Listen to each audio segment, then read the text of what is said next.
Hey everyone, this is Mr. Bonifaci, and so we're going to learn how to balance chemical reactions. And this is probably one of the most important things we learn all year. We're going to use this. So in this unit, we learn how to balance chemical reactions. Next unit, we're going to bring back some of the conversion stuff in the beginning of the year, and we're going to use it to convert like the amount of grams of gas to how big the gas is. That's the next unit. That's called moles. And then in probably March, I think it is, we're going to combine the two. So that's called stoichiometry. And it's not too horrible if you've been kind of paying attention to both these skill sets. So this is really an important unit to make sure you're keyed in and this all makes sense to you. So how this is going to work is you're going to get points for taking the notes that I tell you to take. You don't need to write down everything. You can if you want, but really what I need at a minimum is the stuff I tell you to write down, okay, and title balancing equations, and I want you to work the practice problems with us. Working the problems, especially when I tell you to pause and try it yourself, actually doing the thinking is what's going to have you remember all the rules, way more than writing down a silly rule. So let's talk about balancing equations first. So if you look right here, you see this is a reaction where methane, which is CH4, reacts with oxygen, O2, and it makes carbon dioxide, 2 oxygens, and water is over here, H2O. Okay. Now, when you look at that, sure, that makes sense, but then you pause and you're like, wait, how could 2 oxygens turn into 3 oxygens? And then this has 4 hydrogens and it disappears, right? So there's something called, and we'll talk more about it later, but it's basically the rule of the law of conservation of mass. And that means that in chemical reactions or in the universe, you can't create new matter and you can't destroy matter. The same amount of matter has to be here. Now, in nuclear reactions, and we'll talk about this in the year, you can take matter and turn it into energy. That is possible. But otherwise, especially in chemical reactions, same amount of matter. If you go into 2 oxygens, you end of 2 oxygens. So this doesn't work, okay? When it's balanced, it actually will look like, so a balanced chemical reaction would be this, okay? Notice that there's a 2 in front of here. This is called a coefficient. You might want to write down that definition, coefficient. It's the number in front, okay? So right here, you'll see that this has a 2 over here too. These ones have a coefficient also.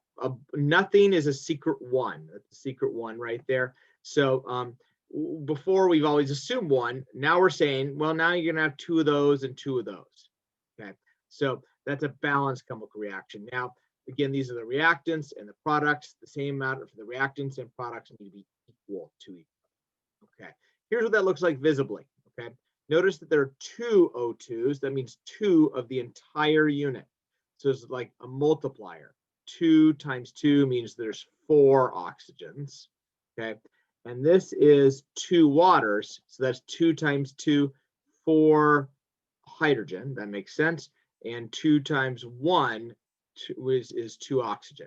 Now, if we count it all up here, you'll notice that there's 4 hydrogen here and 4 hydrogen here. There are 1 carbon and 1 carbon and 4 oxygen and 4 oxygen. It's all balanced. Okay, and that's kind of what we're looking for. Don't need to write any of this down yet. Okay, so here's the one we just did, right? So again, these are some key things. You can optional write down stuff. You probably need to pause it. The equation is balanced with the same number of each atom on each side. So the amount of carbon is on this side is equal to the amount of carbon on that side. The amount of oxygen on this side is equal to oxygen on that side. You have to add all of them up and make sure they're equal. Okay. And this is kind of a walking through. We just did that. Okay. So now here are some general ideas of good strategies of how to do it, how to balance it. Okay, you can write these down, again, optional, or you can come back to them. You generally start with the element that's most complex. Okay, and we'll do some examples that'll help you with that. You want to make sure the numbers of that atom and element on both sides are equal. Okay, this is the number 1 mistake. I would write this one down. You cannot change the formula to balance it. So let me show you what that would look like, because that's wrong. So you couldn't be like on this first one and being like, oh, I need an extra oxygen. I'll make this O3. You can't change the O's, okay? You can't change O2 to O3. You aren't allowed to do that. You can't be over here and be like, oh, I need 2 less hydrogen, so I change this to a 2. Can't do that. Bad, okay? You can only add coefficients in front, like the 2 in front and the 2 in front here. You add coefficients to balance. That's how that works. Where were we? Okay. So you can, here's the coefficient here. You can change the coefficient of the molecule to make the same out of each atom. That's what you are going to do. Okay. So we're going to go ahead and do this first problem here. I'm going to go ahead and stop sharing my screen here, or miraculously, I'm going to go to the digital projector. Okay. And we'll come and I'll stop sharing. You hopefully, yes, boom, we see us right there. Okay, so we're going to go ahead and balance this one together. Okay, so please pause and write this down on your paper. Okay, notice that I left blanks in front. This is where the coefficients could go. Eventually, we just won't draw behind the blanks. We'll just add the numbers, but it sometimes helps people get in the right mindset. So copy that down. Assuming you've done that, now the first step is to list out the atoms. So I notice there's CAs on this side, so I'll write down CA. There's ALs on this side, I'll write down AL, and there's CLs, okay? You should notice the same things on the other side. Now, you might be tempted to go CA on this side and then CL, but you want to go in the same order, okay? So I noticed I put, say, AL, so I'll put AL here and CL here, okay? So what we're going to do is we're going to count the number of each one. Okay, so notice CAs, I can count 1 CA, and it helps to have a pencil because we're going to erase here. So 1 CA, I count 1 AL, and I count 3 CLs. I'd like you to pause it and count this one yourself. Hopefully you pause it and count yourself. Again, you need to do the practice, actually have your brain get that. If you just copy my stuff, that's great, but it won't help. You'll notice that the CLs aren't balanced, okay? So now here's what you'll notice. CL's over here. I can't just like erase this or change that to a 2, and I can't change this to a 3. They're locked in at that level. So I need to find a number that 2 and 3 both go into. Some of you guys in your brain will be like, oh, 2 and 3 can both go into 6. So how many of these would I need to get to 6? Well, let's do this side first, because I'm already starting over here. So I can do 3 of these. Well, 3 times 2 will give me 6. So I need to now adjust my numbers below. I now have a different number of CAs. And I now have a different number of CLs. Okay. So CAs, it looks like I have 3 now, and CLs 2 times it would be 6. Okay. Remember, we were going to go for 6 over here, 2 for CLs. So how many of these whole ALCL3s where I need to have 6? Well, I need 2 of them. Just imagine having an ALCL3 and another ALCL3. So that would mean that I have 2 of these, and I would have 6 of those. Okay. You'll notice it's not balanced. Okay. It's actually pretty easy from this point to get it the rest of the way. If you want to pause it and finish it yourself, you can. So if you notice over here, I have 2 ALs, so I need 2 ALs on this side. The way to do that is to put a 2 in front of here. That would change this to a 2. Okay. And then I need 3 CAs on this side. So I need to put a 3 in front of this one, which is 3. Now notice all my numbers are balanced below. So that's great. Now I should pause and double check. 3 CAs, that makes sense. 2 ALs, 2 ALs, that's good. 2 times 3 is 6 CLs. 3 times 2 is 6, so it is truly balanced. Okay, so just to be clear, this top part is your actual answer. This is just work below, just work. Okay, eventually you'll do that all in your brain, and you won't need to do that area below. So you're feel free to scratch stuff out or whatever going along the way. It's the top part that is the answer we're aiming for. We can go back to sharing my screen, and we'll do another practice one like that. Oop, wrong one, screen 1. Let's try. Okay, so this will now go ahead and walk you through what we just did. We noticed that chlorine was the most complex. It was the one that's off. There's 3 and 2. So we found out that they both go into 6. If you remember, they both go into 6. And then you multiply, so we had the coefficients in front. So we ended up with something that looked a little bit like this. A coefficient of 2 here and a coefficient of 3 there, giving us 6 of both. Okay. However, now the ALs and CAAs are balanced. So you need to put a 2 in front of the CAL, and you need to put a 3 in front of that CA. And you end up with, boom, what we had is our final answer when we walk through it. Okay. And then you can check. You always have to go back and check to make sure you did it right. Okay. The reaction's balanced. Yay, we're awesome. Okay, here's our second one we're going to do. I'm going to go ahead and copy this into my paper. I recommend you copy this in your paper too. Okay, so I'll put a little one in there. Okay, and it'll be C2H5OH. Okay, plus O2, and then goes to CO2 plus H2O. And then you can add the blanks in front if you want to write stuff on. Remember, if nothing's written down, we're going to assume it's a 1. If nothing written down in there is a 1. Okay. So I'm going to go ahead and stop sharing my screen. And then I want to briefly talk about what type of reaction each are. So this might be a great opportunity for that. Maybe we'll do it at the end. Okay, we'll do the balancing first. Okay, let's do the balance. The first thing you should do is list out the elements on both sides. So I would recommend pausing it and trying it yourself. List the elements on each side. Hopefully you listed C's, H's, and O's. Again, they can be in a different order, but they should be the same order on both sides. So if you went C, O, H, that's fine.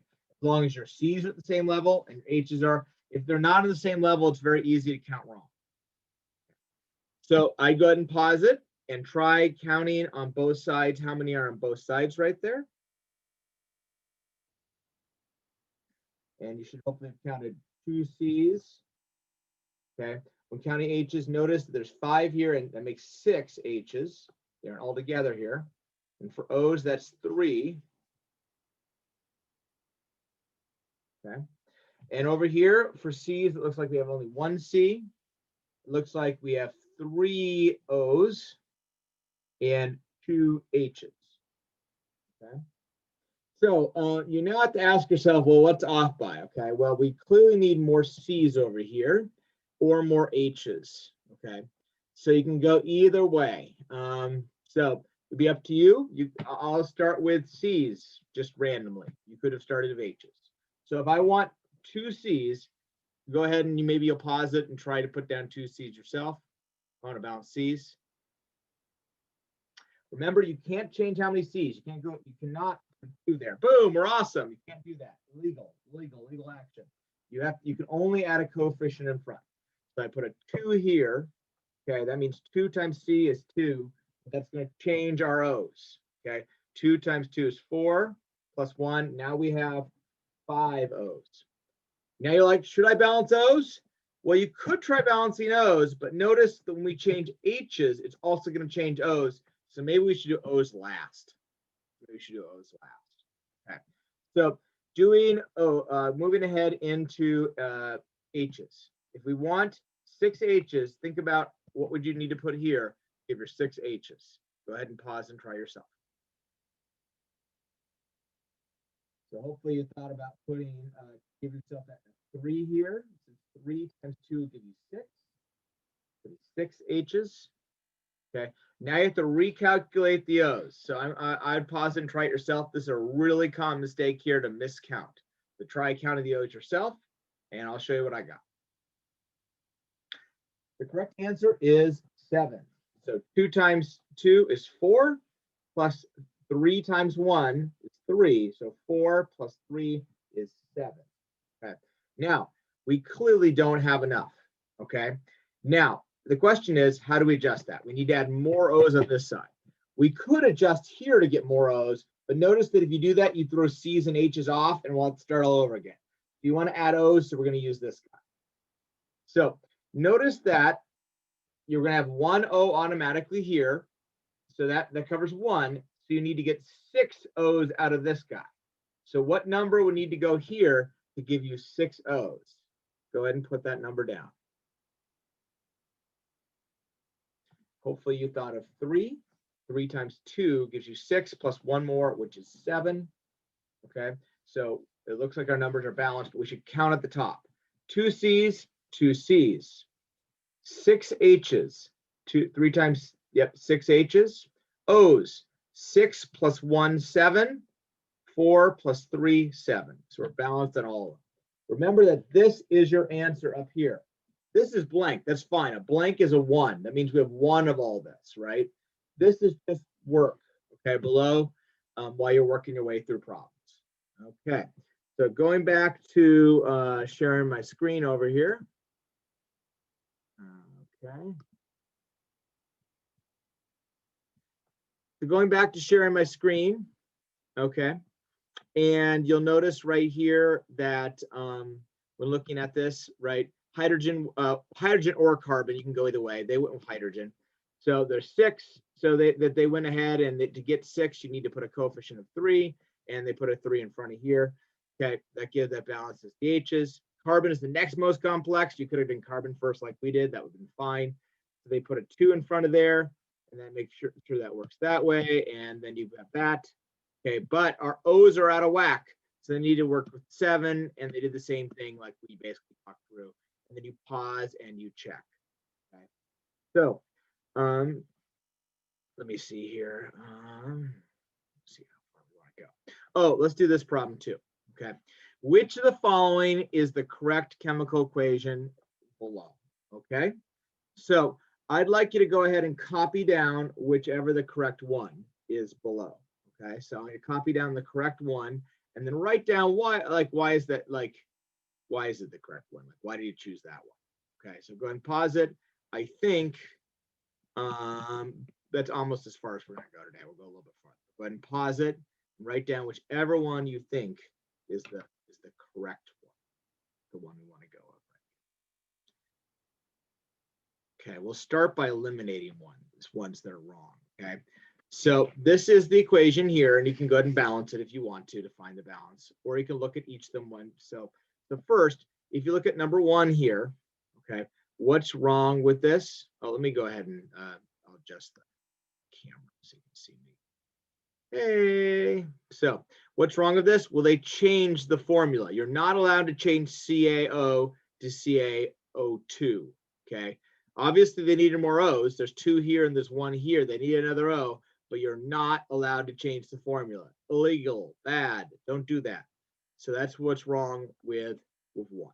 Okay, 2, let's see if 2 is balanced. 2 CAs, on the side 2 CAs, that works. 2 O's, that works. 5 C's, 2 times 2 is 4 plus 1 more, 5 C's. Number 2 could be right. Okay, let's go on to number 3. Let's see if number 3 is right. So this here is 1 CA, that works. 1 O. Over here, oh, they added this 0.5. So 0.5 times this gives you 1. So that is balanced. Okay. 2.5 C's. And then over here, 2 C's plus a 0.5 C, so it's balanced. So that 3 could be right. Let's do this last one here. So here's what's wrong. You can't balance a 0.5. Now, I'll show you a shortcut later on that you might work your way through a 0.5, but a correct answer, you can't have half a carbon out. So that's what's wrong. Even though it's balanced, if you have 0.5, this is not the right answer. Now, let's look at this one. 4 CAs, 4 O's, 2 times 2 is 4 O's, 10 C's. Well, 4 times 2 is 8 plus 2. Yeah, so this is balanced also. What's wrong with this is there's a simpler one, okay? So imagine a fraction, how you can simplify it to a simpler version. Notice that 4, 10, 4, and 2 can all be divided by 2. And if you divide each one by 2, 4 divided by 2 is 2. 10 divided by 2 is 5. 4 divided by 2 is 2. and 2 divided by 2 is 1. So number 2 is actually a simplified version of this one right here. So notice in this way, number 2 is the best answer. Okay, 1 is definitely wrong. I'm going to mark you down a lot. 3 and 4, I give you most of the points, but 2 is what you want. You want the simplified version. There's no 0.5s, and your numbers aren't like bigger than they need to be. Okay, so couple things to remember. The number of atoms of each element must be the same on both sides of a balanced equation. So you need the same, so you need, again, the sum amount. You cannot change the subscripts like they did here. They went O to O2, can't change that, okay? A balanced equation, again, will tell us the ratio of how many. Well, you need 2 of these for every one of those. And honestly, trial and error is a very valid way to try this, okay? So hopefully you got all this down. What I'm going to have you do is submit a picture of your notes, which should include at a minimum you balancing all 3 equations, and then why number 2 is the best answer here. Okay, submit a picture of that, and I will give you the points. Tomorrow we'll do some practice problems together. Okay, so thank you guys very much. So I will stop the recording.